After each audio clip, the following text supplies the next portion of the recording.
Modi entry கொடுத்த உடனேயே மாறின கிளைமாக்ஸ். இனி ஈரானுக்கு சிக்கல் இல்ல. மேற்காசிய பகுதியில கடந்த சில வாரங்களாவே நீடிச்சிட்டு வரக்கூடிய போர் பதற்றம் சீக்கிரத்திலேயே குறையுமா அப்படிங்கிற எதிர்பார்ப்பு உருவாயிருக்கு. குறிப்பா ஈரான் மீதான தாக்குதலை தற்காலிகமா நிறுத்துறதா அறிவிச்சிருக்கக்கூடிய நிலையில சனிக்கிழமை ஈரான் கூட நேரடி பேச்சுவார்த்தை நடத்த இருக்கிறதா அமெரிக்க அதிபர் டொனால்ட் ட்ரம்ப் அறிவிச்சிருக்கிறது உலக நாடுகளோட கவனத்தை ஈர்த்திருக்கு. மேற்காசிய மோதலோட ஒரு பகுதியா போன பிப்ரவரி 28ஆம் தேதி அமெரிக்கா அப்புறம் இஸ்ரேல் இணைஞ்சு ஈரான் மேல வான்வழி தாக்குதலை தொடங்கினதா தகவல்கள் வெளியாச்சு. இந்த தாக்குதல்கள் தொடர்ந்து பல நாட்கள் நடந்துட்டு வந்தது. இந்த மோதல்ல பெண்கள் அப்புறம் குழந்தைகள் உள்ளிட்ட 1000த்திற்கும் மேற்பட்டோர் உயிரிழந்திருக்கிறதா சர்வதேச ஊடகங்கள் தெரிவிச்சிருக்கு. இதுக்கு பதிலடியா ஈரானும் கடுமையான தாக்குதல்களை மேற்கொண்டது. குறிப்பா அமெரிக்கா அப்புறம் இஸ்ரேலோட ராணுவ தளங்கள் அமைஞ்சிருக்கக்கூடிய பகுதிகளை குறிவச்சு தாக்குதல் நடத்தப்பட்டதா சொல்லப்படுது. இதனால மேற்காசிய பகுதி முழுக்க கடும் பதற்றம் நிலவிட்டு வருது. உலக அளவுல எண்ணெய் அப்புறம் எரிவாயு விநியோகத்திலையும் இந்த மோதல் தாக்கத்தை ஏற்படுத்தி இருக்கு.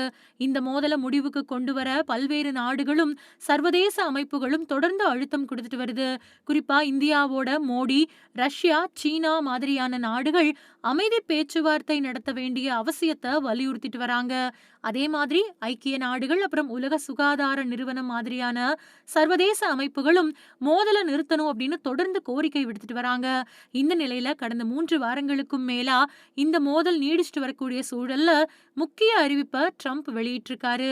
ஈரானோட அணு உலைகள் அப்புறம் எரிசக்தி உட்கட்டமைப்புகளை குறிவச்சு நடத்தப்படக்கூடிய எல்லா ராணுவ தாக்குதல்களும் 5 நாட்களுக்கு ஒத்திவைக்கப்படுறதா அவர் சொல்லியிருக்காரு. இந்த முடிவு அமைதிக்கான முயற்சியா பார்க்கப்படுது. இதை தொடர்ந்து ஈரான் கூட நேரடி பேச்சுவார்த்தை நடத்த இருக்கிறதாவும் ட்ரம்ப் சொல்லியிருக்காரு. இந்த பேச்சுவார்த்தையின் மூலமா சீக்கிரத்திலேயே ஒரு உடன்படிக்கை எட்டப்படும் அப்படிங்கிற நம்பிக்கை இருக்கிறதாவும் அவர் சொல்லியிருக்காரு.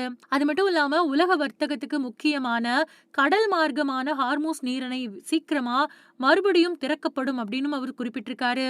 அதோட ஈரான் மேல மேற்கொள்ளப்படக்கூடிய நடவடிக்கைகள் முழுமையான போர் கிடையாது, ராணுவ நடவடிக்கையா மட்டுமே இருக்கிறதாவும் ட்ரம்ப் விளக்கம் கொடுத்திருக்காரு. ஈரான் அணு ஆயுதங்களை பயன்படுத்தாது அப்படின்னு உறுதியளிச்சிருக்கிறதாவும் அவர் சொல்லியிருக்காரு. அது மட்டும் இல்லாம ஹார்மூஸ் நீரிணையோட பாதுகாப்பை அமெரிக்காவும் ஈரானும் இணைஞ்சு உறுதி செய்யும் முயற்சிகள் மேற்கொள்ளப்படும் அப்படின்னும் சொல்லியிருக்காரு.